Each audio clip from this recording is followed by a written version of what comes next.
Salut à tous et à toutes, c'est Pierrick, j'espère que vous allez bien. Aujourd'hui, je vous propose qu'on se fasse un truc super fun. Je vous propose qu'on se fasse le jeu Puissance 4 en moins de 5 minutes avec ChatGPT 4o. Donc O comme omnimodal. J'ai déjà fait une vidéo sur ce nouveau modèle. Pour rappel, plus rapide, plus performant et l'API vous coûtera 2 fois moins cher, donc c'est que du bonheur. Et le but de cette vidéo, c'est qu'on regarde comment créer un simple jeu sans aucun effort et un jeu qui est fonctionnel. Du coup, installez-vous confortablement, restez bien jusqu'à la fin de la vidéo pour voir le résultat final et c'est parti pour une vidéo sous le signe de ChatGPT 4o. Let's go! Pour rappel, la semaine dernière, lors de la keynote, OpenAI a dévoilé la sortie d'une app pour Mac, pour ceux qui disposent d'un Mac avec les puces M1, M2 ou M3. Et donc, ce qui peut être intéressant, c'est qu'on fasse une pierre deux coups. Comme ça, vous avez une visibilité sur l'app qui reprend globalement l'expérience utilisateur que l'on a quand on utilise ChatGPT sur navigateur, avec ici le système de chat où vous allez pouvoir faire votre requête. Ici, vous allez pouvoir mettre les pièces jointes ou directement les glisser-déposer, ça marche aussi. Ici, vous allez pouvoir interagir avec la voix, il pourra vous répondre avec la voix. Attention, on n'est pas encore sur les derniers exemples qu'on a vus lors de la keynote avec des intonations vocales qui se rapprochent énormément des voix que pourraient avoir des êtres humains. Et ensuite, tout simplement ici, en haut à gauche, vous allez avoir la possibilité de choisir vos différents modèles. Donc là, je suis sur GPT-4o, mais je peux passer sur GPT-4, GPT 3.5 et on a bien sûr accès aux différents GPT, que ce soit les vôtres ou les autres que vous utilisez qui sont de la communauté. Donc globalement, on est vraiment sur une expérience classique. C'est juste une optimisation du workflow. Comme ça, je suis pas obligé de passer par un navigateur, je peux directement utiliser l'app et ça, c'est intéressant pour les semaines et mois à venir pour toutes les choses qui vont rajouter. Bon, il serait grand temps de passer à la partie que vous attendez sûrement tous, c'est-à-dire la création du jeu. Vous allez voir, c'est relativement rapide et simple et ça demande aucun effort. Première étape, c'est en fait trouver un jeu simple avec une image sur Internet qui représenterait bien ce jeu. Moi, je suis parti sur le Puissance 4. Quand je suis tombé sur cette image, j'ai trouvé sympa en flat design. Et là, c'est très simple en fait. Il vous suffit tout simplement de passer l'image à GPT-4o et de lui demander de l'analyser. Étant donné que tout a été amélioré, les performances dans GPT-4o, la vision a été améliorée. Donc ça va lui permettre de faire vraiment une analyse très précise de tous les éléments qui sont contenus dans l'image, à la fois les formes, les couleurs, les textes. Donc il va comprendre que l'image est un jeu Puissance 4, en fait, ça permet de le mettre dans le contexte, en fait. Et ensuite, j'ai tout simplement mis un prompt qui était assez primaire. J'ai dit, OK, moi, je veux un jeu Puissance 4 en HTML5, CSS, JavaScript.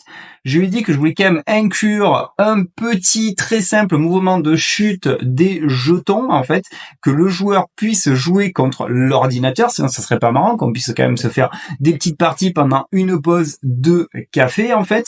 Et ensuite, je lui dis que le design soit attrayant, comme on l'avait sur l'image. Et là, il va me générer les 3 types de fichiers, le fichier à la fois HTML, le fichier à la fois CSS et le fichier JavaScript, en fait. Donc nous, on aura juste à créer ces 3 fichiers. Vous pouvez les créer avec n'importe quel type de logiciel et tout simplement aller coller le code qu'il a fait tout seul comme un grand garçon. Donc nous, ça demande vraiment aucun effort. On a filé une image, on a dit analyse cette image et ensuite on lui a dit OK, moi je veux un jeu en HTML5, CSS, JavaScript de Puissance 4 où je pourrais jouer contre l'ordinateur. Donc là, j'ai mes 3 fichiers, je prends les codes qu'il m'a fait, je les colle, donc le code de la page HTML, le code de la page style.css, hop, et ensuite le dernier, le code de la page game.js, j'ai utilisé BBEdit, je colle, et j'ai envie de dire, là, c'est fini.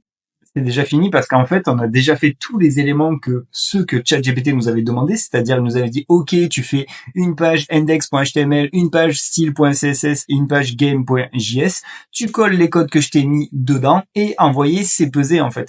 Donc là, comme je vous ai évoqué, moi j'ai utilisé BBEdit, mais vous pouvez utiliser n'importe quel éditeur de code et là, c'est fini. Si je mets en pleine page, j'ai ma page HTML et là je peux commencer à jouer. Donc c'est mon tour, maintenant c'est le tour de l'ordi et je continue et c'est quand même ouf parce que je vous ai dit ça nous a pris que 5 minutes. J'ai pris une image, j'ai donné une image à ChatGPT, je lui ai dit d'analyser l'image et ensuite je lui ai dit de mettre en place le code qui me permettrait de jouer à ce jeu. Et franchement, ça marche super bien. Après, on peut peaufiner le design en modifiant via ou le CSS ou directement en parlant avec lui, en disant bon bah ok, j'aimerais plus de volume par-ci par-là, mais les possibilités elles sont déjà infinies parce que déjà de base avec les anciennes versions de ChatGPT, Vision était déjà assez performant. Je vous avais montré des exemples pour montrer des wireframes, des concepts d'interface et qu'on lui demandait de mettre en place le code et il s'en sortait assez bien. Et là franchement on a quand même énormément de possibilités et comme vous pouvez voir c'est même l'ordi qui a gagné parce que j'étais concentré à moitié en train de vous parler. Donc le jeu est fonctionnel parce que je me suis fait fumer, putain. Du coup, là, c'était le but de cette vidéo, c'était pour vous montrer toutes les possibilités, juste avec un petit workflow, un exemple simple mais ultra fun. Franchement, ça vous prend 5 minutes, c'est ultra fun et vous avez énormément de possibilités. Essayez, alors pas forcément le Puissance 4, prenez n'importe quel type de jeu, les mecs se sont fait plaisir avec du Tetris, du Snake, ce que vous voulez.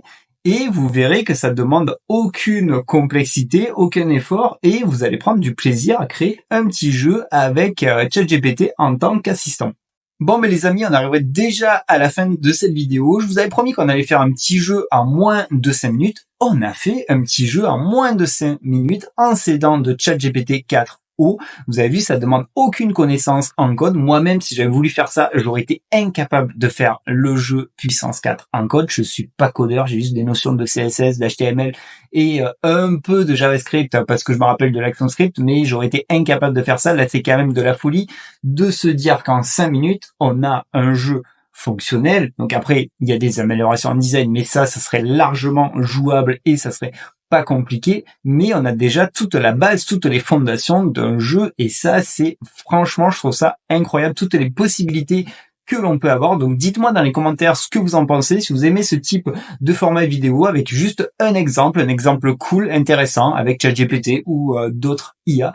Dans tous les cas, si vous avez bien kiffé la vidéo, faites-moi exploser les likes, comme d'hab en termes d'expérience utilisateur. Si vous voulez pas louper toutes les prochaines vidéos, la petite cloche des familles, vous cliquez et vous êtes notifié. Et si vous voulez aider au développement de la chaîne, c'est vous qui ferez que la chaîne vivra ou pas. Je l'ai déjà dit assez souvent, c'est pas compliqué, c'est gratuit, vous vous abonnez et ça fait super plaisir. Allez les amis, prenez bien soin de vous et à la prochaine. Salut, ciao, ciao.